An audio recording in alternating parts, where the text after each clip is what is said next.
Today I'm going to be sharing my first watercolor painting using my new Schmincke watercolors. If you are interested in the supplies I'm using for this project, make sure to check out my recent unboxing video of the supplies that I bought. I might have gone a little overboard. I lack self-control when it comes to art supplies. Before we get started on this painting, if you are members over on Patreon, make sure to head over where you've got the 4-hour version of this demonstration available for you now. If you are unfamiliar with Patreon, for as little as $4 a month, you get access to all of my longer tutorials. I've got over 200 available for you to watch instantly when you sign up, and I have a new one every single week. If you're not sure if Patreon is going to be a fit for you, if you would just like to see my Patreon video library, I will have a link to that in the video description, along with a free colored pencil demonstration that you can watch. For this one, I started out by designing it in Photoshop, and really all it is a collage. It's as simple as that. I hear often from people wanting to know how to come up with surreal ideas, or they like the idea of doing a surreal painting, but they're just not creative enough, or they can't come up with ideas. Here's a little secret. Start with a collage. Don't even worry about coming up with the design. Start with one element. For me, I knew I wanted an octopus, so I drew out there, started with an octopus. I found a good reference photo, and then I just added to it. You know, I'm obsessed with red-eyed tree frogs, so of course that had to be included. I found a really cool photo of that bird singing. I found the butterfly, the flowers. I just found different photos that I really enjoyed and stuck them together in Photoshop. It's as simple as that. It is not anywhere near as creative, I think, as what many people assume a surreal piece should be. I then drew everything out in a graphite, just a regular graphite pencil, and I'm starting with the background. Now for me, in this case, I am very, very new. Obviously, my first real painting with watercolor, or pan watercolors. I've used the watercolor pencils, but this is definitely different. So I'm just experimenting a lot. I think that it's very important when you are new to any medium that you experiment. Give yourself permission to paint something ugly. Don't even worry about trying to make everything perfect and good. Have fun and experiment. And that is what I was doing in the background here. You can see I made a bit of a mess. I think next time I might use masking fluid to keep areas clean, just kind of lifting some of that color there. But experimenting is a really big part of the learning process. Another huge tip I have for you when it comes to trying a new medium, we often think that it's going to be really hard to learn a new medium. And it's not, because the things that we've learned in our previous mediums, let's say you have done acrylics before, or you're typically working in graphite, the things that you understand about design, about composition, about your values, those matter more than your technique. By a lot. If you incorporate what you know about just art in general, it doesn't really matter what medium you work in, your first time is still going to be pretty cool. Yes, any watercolor artist that watches me painting this is probably cringing because my techniques are atrocious, would be a good word.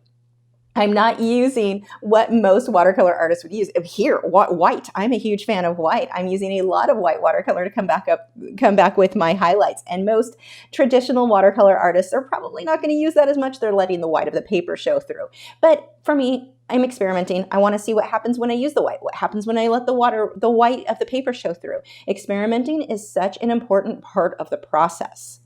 And I don't think you're going to learn as much if you're not experimenting, or if you haven't previously, before you started, given yourself permission. This can come out ugly and it's okay. I'm not going to have a meltdown if my first few pieces in a new medium are not perfect. So that, I think, is very, very important. When you're beating yourself up too much and worrying about mistakes, you're really not going to learn as much, and you're not going to learn as fast. I've seen this over the years with teaching students anything, whether it be new or just progressing where they're at. Those students who get worked up and are worried about making mistakes are the ones who are going to struggle the most. Those who jump in, make a mess, they learn faster, they progress faster. Making mistakes, making ugly things is a huge part of learning to whatever medium you're working in.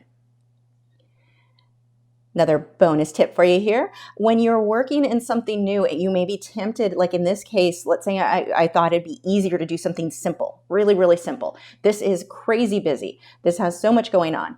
I did that on purpose. Yes, it's more time consuming, but on the flip side, being as busy as it is hides so many mistakes. There are so many things that went on with this that are just a hot mess, but it's not as noticeable because it's so busy. And that's going to be true in any medium you work in. Don't shy away too much from something because you think it looks it's very busy, so you think that means it's going to be harder. More time consuming, yes. Harder, no. It's easier to make something very busy look good. if you're willing to take the time and put in all those little details. But there's so much to draw attention away from something that didn't go as you planned. Let's say you wanted an area to be really smooth, but it was a little blotchy. If you have a bunch of detail on top, no one's going to notice the difference. So here, just working on my values. As always, I'm taking what I know from art in general, lights and darks and how to work those together, and applying it here. One of the things that it's a huge difference, and I'm going to make another video really comparing Inktense and watercolor, but one of the biggest differences is that the Inktense, when it dries, it's permanent. You're not going to lift it back up, whereas with the watercolor, you will. Sometimes that's a good thing, sometimes it's a bit of a challenge, but you'll see me go through this where I've gotten things a little bit too dark. I just add a bit of of water and lift that color. You'll see me do that a lot with a paper towel where I just dab it up, and it can be a really nice bonus thing, these are technical artist terms, a bonus thing about working in watercolors. It was kind of forgiving in that. With Inktense, if there was something that I really needed to cover, I went too dark, I'm just going to put the white Inktense block over it, let it dry, and then put my color back over it. So both have, and this is true of any medium, every medium has methods you can use to correct mistakes. You just need to learn what those are. And this is why making those mistakes in the beginning is a really big, that's such a huge part. I keep saying huge part. Such a huge part of your learning process. You need to know how to make mistakes, because if those mistakes happen on a very serious project you put a lot of time into and something goes wrong, you spill paint, something happens that you didn't want it to, you don't want to be learning how to fix that on a very, something that is otherwise a more advanced project. I want to make those mistakes here. I mean, you can see there, I've got a big blue blob up in the white that I don't want it, where I don't want it to be. I need to learn how to fix that now versus something that I spent a lot more time on.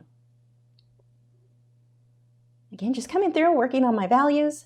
And I worked back and forth on this, making things a little lighter, making things a little darker. Here I'm using the white watercolor, and this was something that was weird, kind of hard for me to wrap my brain around. When I use the white Inktense, it dries more opaque. The white watercolor is the reverse. It's watercolor. It's transparent. So when it dries, it's more translucent. My brain did not want to wrap around that. I eventually did get my white gouache, and the white gouache is going to dry more opaque. So I really enjoyed using that for some of the brighter highlights. I know, that's not how traditional watercolors work, but it really worked well for this. All of the supplies that I am using are listed in the video description if you are interested. These watercolors are the Schmincke. They are amazing. The only watercolors I had previously used, and this is why I'm calling this my first watercolor painting, were really, I want to say they're like the crayola or maybe lesser than some kids version of watercolor, and I didn't have great results with them. I was using terrible paper, and I was using terrible paints, and probably terrible brushes on top of that. And so my attitude at that point had been, I don't like watercolor. Watercolor's not for me. I can't control it. I can't get it to do what I want. The reality was I was using terrible supplies. Now, I'm not saying you need to go out and buy the most expensive of everything, but it will make a difference. The quality of the supplies you're using, I found with watercolor to make a bigger difference than in other mediums. In other mediums, you can give me terrible acrylics, and while I don't like them, I can still make it look good. With watercolor, I couldn't get these results really when I had used the terrible paper, the terrible watercolors, the terrible brushes. I really struggled with that. It had been years since I tried, like 20 years, but it was not the same. And I never really messed with watercolor too much besides doing it as a base layer for charcoals when I was younger, because I couldn't control it. I just didn't have this level of control, I should say. And a part of this is just practicing experience, I should say, with Inktense. There are some similarities in the way that you apply it. But other than that, the paints and the materials I used really made a big difference. With acrylics, I don't find that acrylics make a big difference what brushes I'm using. As long as they're tack lumber, sold filberts, or rounds, those are what I use for the most part. No problem. With the watercolors, the brushes did matter, where using lesser than watercolor started to split in a way that I didn't like. Just weird things like that it was much more helpful once I started using better supplies. And I would say if you're on a budget trying to get started with watercolor, just use less colors. Get quality paint, but less colors. You don't need to buy as many as what you saw me pick up in that art supply haul or unboxing. You don't need that many. Use fewer colors and just get a couple of good brushes. And that really is enough. And as I worked through this, I found I didn't need as big of a selection of brushes. I picked maybe 3 that I used for most of it. There were a few areas where I was just testing other brushes, but honestly, just the main three, a couple of rounds and a Taklon, or no, it wasn't a Taklon filbert, it was a filbert. But those were really all I needed for the majority of this painting. So fewer brushes, fewer colors, but higher quality of all of those is much better than a bigger selection of terrible quality. And I guess that can be said for most mediums, but it was much more noticeable with watercolor, I think, than other mediums I've worked in. Coming back through with those highlights.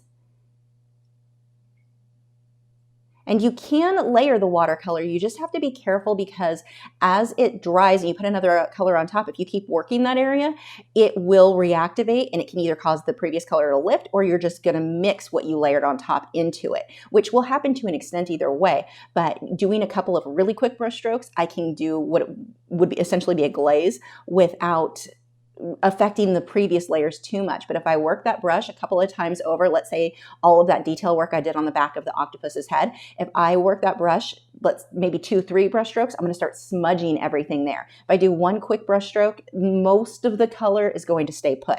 And the paper that you're using and the paint that you're using will also make a difference in how much you can rework an area before you start to reactivate and lift that area.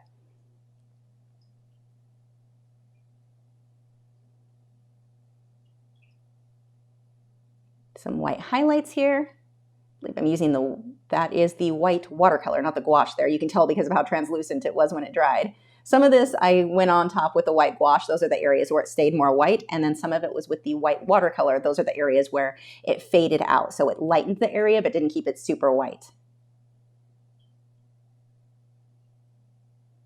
So now on to the flowers. And see, this is so busy. Again, I didn't use good technique. If you broke this painting up into just one of these flowers, you'd look at it and go, wow, that's kind of terrible. But as a whole, it hides so many of those mistakes.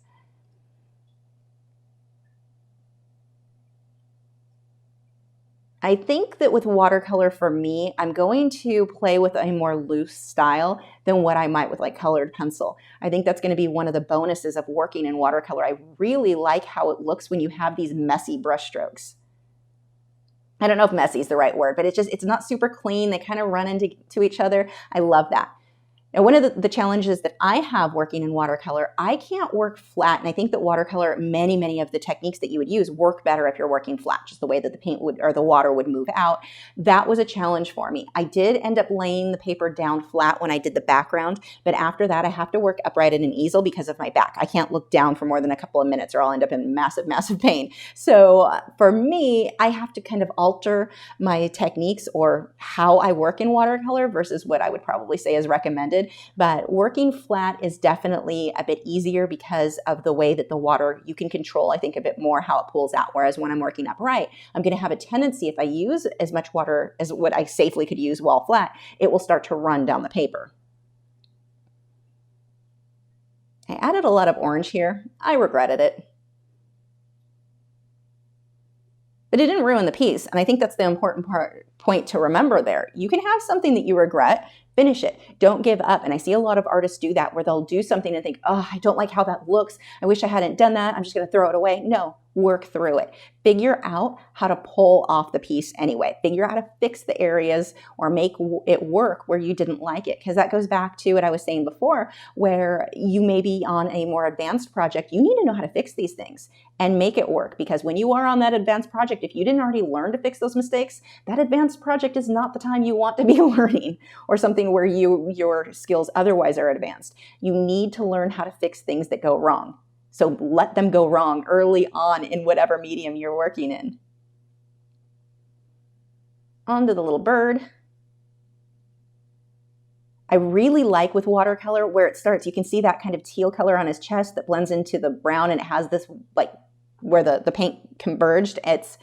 It's thicker there. I love that look with watercolor. That is something I'm really enjoying. It gives it a very loose feel, but a very unique feel that I don't find. Even with the Inktense, I really don't get that look. I suppose you could if you used enough water. It definitely blended out a bit different there. The other thing that I really liked with a watercolor, if you have an area like edges around the bird or edges around the octopus where I wished I had blended a bit better, it's too harsh, it reactivates. Take a brush with water and rework that area. It will reactivate that. Whereas Inktense, let's say I'm trying to get a smooth background.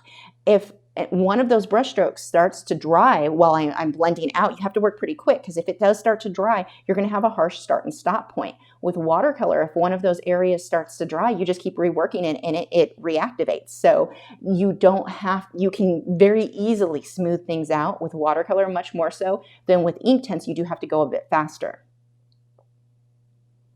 And I definitely can't say I have a preference as far as working in Inktense versus watercolor. There are a lot of similarities. I would say probably more similarities than differences, but they're just two different mediums, and both have their pros and cons, things that make them easier or a little bit more difficult. For that damask background, I did that with a stencil and a white watercolor pencil. And with the white watercolor pencil, the goal wasn't to make it really white. I would need something I probably would have used a white colored pencil in that case. My goal there was just to lighten up and get a bit of a print back there.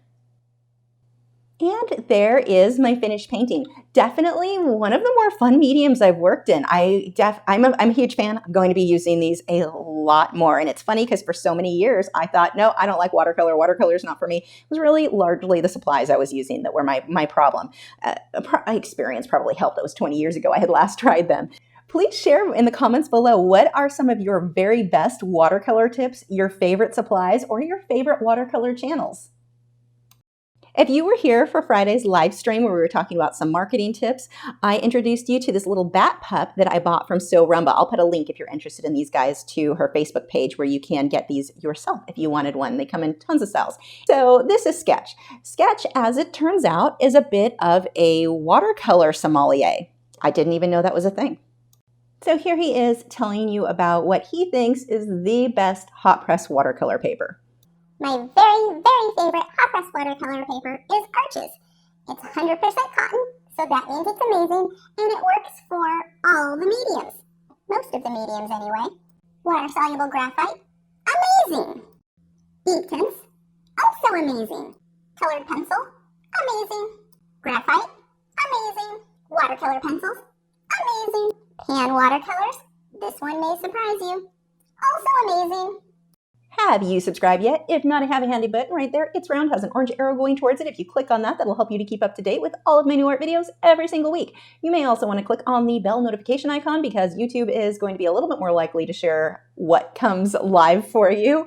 And you can sign up for my email newsletter, which I send out once a week.